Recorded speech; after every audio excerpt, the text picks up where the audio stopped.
Hello, this is Kirill from forexboat.com and welcome back to the course on Forex trading. Today we will talk about the Forex market participants. So here's the Forex market and who are the major players here? Well, first of all, of course, it's governments. Governments use the Forex market to meet certain economic goals, whether it's to have a lower exchange rate compared to a certain currency or a higher exchange rate. It all depends on whether the country is importing or exporting goods and many various other factors. Also, the central bank. In most cases, the central bank is the financial arm of the government, but sometimes the central bank is more independent for some countries, and the central bank also uses the Forex market to move around its reserve of currency and monitor the situation and things like inflation, interest rates, and so on. Next, we've got normal banks. Normal banks trade on the Forex market to define which exchange rates should govern the exchange of currencies. And those, like when you and I, we go to a bank and we do exchanges there or do certain transactions, those transactions are minuscule compared to what banks deal at an international level. They throw around billions, if not trillions of dollars just to make sure that they have the right currencies that they need for their activities.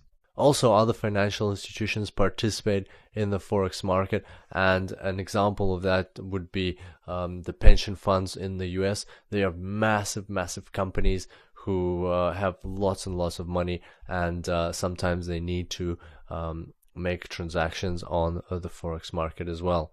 Other players on the Forex market include normal companies such as BMW, Coca-Cola, General Motors, and any other multinational company that you can think of.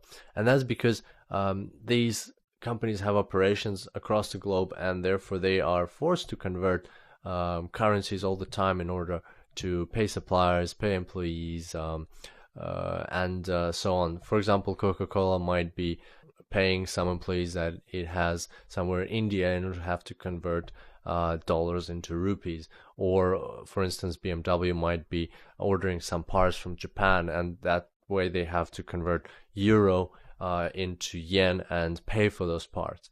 Another good example is when BMW might order the parts from Japan and get them, but they only have to pay for them in 1 year.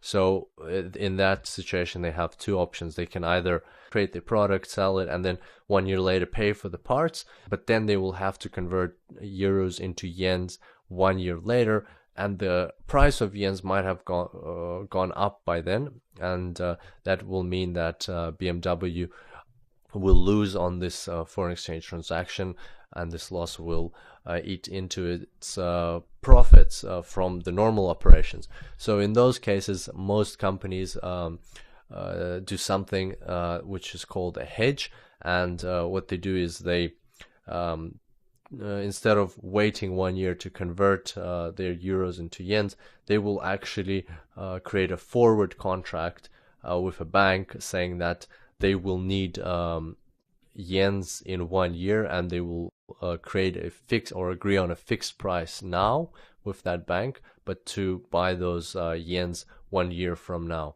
That activity is called hedging, and therefore these companies are sometimes referred to as hedgers. So these are instances when they don't need to buy the other currency immediately, but when they will need it later on, and so they're called hedgers because they're hedging themselves or protecting themselves from this foreign exchange risk. And actually a lot of companies across the globe undertake this activity. Another type of major players on the Forex market is hedge funds. Hedge funds are actually funds that are, or organizations that are designed to speculate on the Forex market and bring profits to their investors. So even though they're called hedge funds, they're mostly, now they've kind of developed to become very aggressive and profit seeking. So they take on large funds from investors, and then they try to trade this money on the Forex market to make profits and they earn fees, and plus they earn commissions if they do create profits.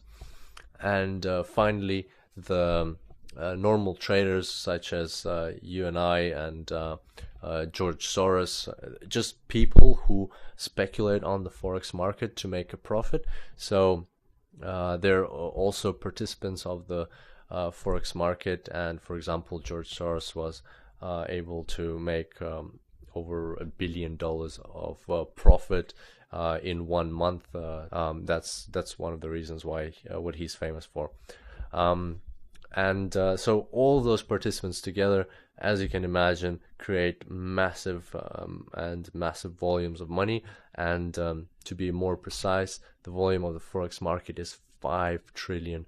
That is 5 and all those zeros behind it, and that is per day. $5 trillion goes through the Forex market. That's an unbelievable amount of money. And just to put that into comparison, the largest stock exchange in the world is the New York Stock Exchange, and the total market capitalization of the New York Stock Exchange, that means if you take all the companies that are listed on the New York Stock Exchange and you put all of their values together, then you will get only $18.7 trillion. And that's the total capitalization of that exchange.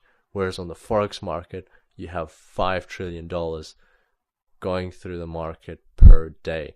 And that just shows that the Forex market is by far the biggest financial market in the world. So that sums it up for today. I look forward to seeing you in the next tutorial, and until then, happy trading.